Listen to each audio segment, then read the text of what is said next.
옛날 옛적에 오래된 염소가 있었습니다. 그녀에게는 7명의 자녀가 있었습니다. 어머니 많이 아이들을 사랑할 수 있을 만큼 그녀는 그들을 사랑했습니다. 그녀는 숲으로 가서 점심으로 허브와 가지를 가져오려고 했습니다. 그녀는 모든 아이들을 불러 사악한 늑대를 두려워하라고 경고했습니다. 그는 종종 척하지만 그의 무례한 목소리와 검은 발로 즉시 그를 알아볼 수 있습니다.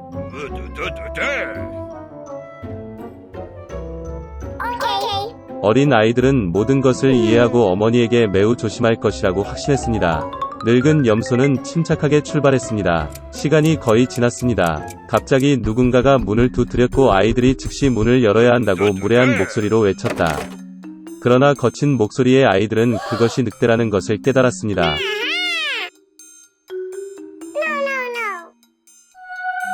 그들은 어머니의 목소리가 아니고 그녀의 목소리는 친절하고 가늘고 이 목소리는 매우 무례해서 늑대라는 뜻이라고 대답했습니다. 그런 다음 늑대는 상인에게 가서 큰 분필을 샀습니다. 그는 그것을 먹었고 그의 목소리는 가늘어졌습니다. 그는 돌아와서 문을 두드렸고 얇은 목소리로 아이들에게 문을 열도록 요청했습니다.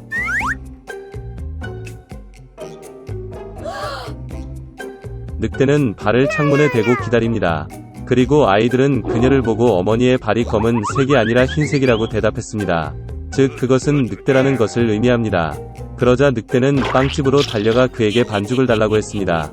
늑대는 그의 발에 반죽을 부었다. 악당은 세 번째로 문에 와서 하얀 발을 창문에 대고 두드렸다. 그들은 발이 하얗다는 아이들을 보았고 그것이 그들의 어머니라고 생각했습니다. 그들은 문을 열었지만 그들 앞에 늑대가 있었다. 그들은 무서워서 사방으로 흩어지기 시작했습니다. 한 아이는 탁자 아래로, 다른 한 명은 침대 위에, 세 번째는 스토브에, 네 번째는 부엌으로, 다섯 번째는 옷장에, 여섯 번째는 싱크대 아래, 일곱 번째는 할아버지 시계에 숨었습니다. 그러나 늑대는 그것들을 모두 발견하고 턱을 열고 하나씩 삼켰습니다. 그가 찾지 못한 한 가지는 시계에 숨어있는 막내였습니다. 배불리 먹은 후 늑대는 떠났다. 그는 나무 아래 푸른 초원에 뻗어 잠이 들었습니다. 곧 늙은 염소가 숲에서 집으로 돌아왔습니다. 오, 그녀는 거기서 뭘 봤어? 점점 문이 활짝 열려 있었다. 테이블, 의자, 벤치가 뒤집히고 세면대가 깨졌고 베개와 담요가 침대에서 던져졌습니다. 그녀는 자녀를 찾기 시작했지만 어디에서도 찾을 수 없었습니다. 나는 그들을 이름으로 불렀지만 아무도 대답하지 않았다. 그녀는 시계를 향해 올라갔고 그에 대한 응답으로 막내 아이의 얇은 목소리가 들렸습니다. 그녀는 그를 데리고 나가 늑대가 와서 모두를 먹었다고 말했습니다. 염소가 가난한 아이들을 위해 울었던 방법. 마침내 그녀는 집을 떠났고 막내 염소가 그녀를 따라 달렸습니다. 그녀는 초원에 와서 보았습니다. 늑대가 나무 옆에 누워서 코를 골고 있었기 때문에 가지가 떨리고 있었습니다. 그녀는 사방에서 그를 바라보았고 그의 부은 배에서 무언가 움직이고 허둥대는 것을 보았다. 그녀는 그들이 그녀의 아이들이라고 생각했고 그들이 아직 살아있다는 것에 매우 기뻤습니다. 그녀는 아이에게 가능한 한 빨리 집에 가서 가위, 바늘, 실을 가져오라고 말했습니다. 그런 다음 염소는 가위로 늑대의 배를 자르고 거기에서 한 아이가 머리를 내밀었습니다. 그리고 나머지 6명은 뛰쳐나왔고 그들에게 나쁜 일은 없었습니다. 정말 기뻤습니다. 그들은 어머니를 안고 점프하고 춤을 추기 시작했습니다. 그러자 늙은 염소는 늑대가 자고 있는 동안 교훈을 주는 것이 좋을 것이라고 말했습니다. 그들은 돌을 뽑아 늑대의 뱃속에 넣었습니다. 늙은 염소가 배를 꿰매었지만 아무것도 눈치채지 못했고 움직이지도 않았습니다. 늑대는 잠을 자고 발을 딛고 뱃속의 갈증을 느꼈기 때문에 우물에서 물을 마시기로 결정했습니다. 그는 간신히 우물에 다가가서 물로 구부러졌고 무거운 돌이 그를 우물 바닥으로 끌어당겼다. 7명의 아이들이 이것을 보고 어머니와 함께 기뻐 춤을 추기 시작했습니다. 그것이 그들이 사악한 늑대에게 교훈을 가르친 방법입니다. 레뮤엘 걸러버는 영국에서 아내와 아이들과 함께 5개월을 보냈지만 여행에 대한 갈망은 더욱 강해졌습니다. 그래서 모험가 배의 선장이 된 걸리버는 또 다른 항해를 시작했습니다. 그는 10명의 승무원을 모집했지만 결과적으로 모든 승무원이 정직한 사람은 아니었습니다. 한 번은 배신자들이 배를 몰아내고 걸리버의 오두막에 침입하여 그를 묶었습니다. 승무원은 3일 동안 전 선장을 가두었습니다. 그리고 넷째 날, 배신자들은 걸러버를 알려지지 않은 땅에 착륙시키고 그에게 식량을 남겨두고 북쪽으로 항해했습니다.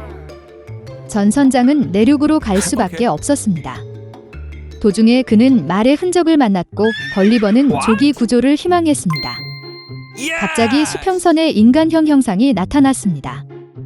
걸리버는 눈을 감고 그녀를 보았다. 짙은 피부와 곱슬 머리에 이상해 보이는 원숭이였다. 이 동물들은 발에 긴 발톱이 있었습니다. 그들은 너무 위험해 보였기 때문에 걸리버는 숨을 멈추고 뒤에 있는 나무에 기대어 있었습니다. 그러나 무언가가 여행자의 어깨를 잡고 그를 끌어올렸습니다. 이들은 먹이를 나무 위로 끌고 갔던 정확히 같은 두 원숭이였습니다. 걸리버는 손으로 반격하기 위해 고군분투했지만 동물은 더 강했습니다. 걸리버가 불평등한 전투를 벌이는 동안 발굽 소리가 들렸다. 다가오는 말을 보고 원숭이들은 걸리버를 던지고 공포에 질려 달아났습니다. 다가가자 말은 걸리버를 흥미롭게 조사했다. 두 번째 말이 올라와서 앞 발굽을 차며 인사를 하고 옆으로 걸어갔다. 말은 너무 지적으로 행동하여 걸리버에게는 말로 변신한 마법사인 것처럼 보였습니다. 마지막으로 협의 후 말들은 걸리버에게 그들을 따라오라고 명령했습니다. 이번에 걸리버는 지적인 말이 사는 나라 인겜즈에 도착했습니다. 걸리버를 공격한 이상한 원숭이들은 짐승들을 애완동물로 섬겼고 모든 더러운 일을 했습니다. 그래서 여행자는 건초가 있는 구유가 벽을 따라 뻗어 있고 다른 말들이 주둔하는 집으로 데려갔습니다. 말은 걸리버에게 건초를 먹으라고 손짓했지만 여행자는 우유 한 통을 발견하고 음료를 달라고 했습니다. 저녁 식사 후 걸리버는 말의 면밀한 감독하에 귀리와 구운 빵을 모았습니다. 이것은 겜즈를 너무나 놀라게 하여 걸리버에게 그들의 언어와 문화를 가르치기 시작했습니다. 말은 지능적일 뿐만 아니라 매우 고귀한 것으로 밝혀졌습니다. 그들은 분노, 부러움,만 적대감이라는 단어를 몰랐습니다. 그들은 돈의 주에 관한 걸리버의 이야기에 놀랐습니다. 그러나 대부분의 겜즈는 사람들이 말을 탈 수 있다는 사실에 격분했습니다. 시간이 지남에 따라 걸리버는 겜즈에 대한 사랑과 존경심으로 가득 차서 지는 사람들에게 돌아오지 않기로 결정했습니다. 그러나 매 4년마다 국가에서 대표협의회가 소집되어 주요 상황에 대해 논의했습니다. 원숭이 같은 생물인 걸리버는 회의에 참석할 수 없었습니다. 그러나 호기심에 그는 건초 더미에 숨어 몰래 회의에 들어갔다. 겜즈는 오랫동안 이상한 원숭이를 쓸모없다고 생각했기 때문에 그들을 쫓아내기로 결정했습니다. 그리고 걸리버. 운명을 기다리지 않고 서둘러 배를 타고 가장 가까운 섬으로 출발했다.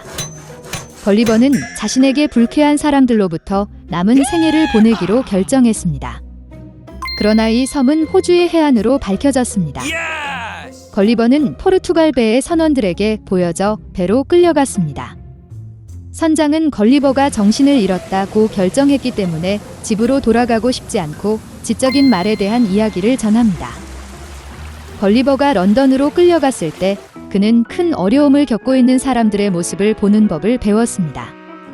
그는 1년 만에 아내와 자녀들에게 익숙해졌지만 그 후에도 자신을 만지는 것을 허용하지 않았습니다. 그리고 남은 생애 동안 걸리버는 그가 산종마와 만소통했습니다.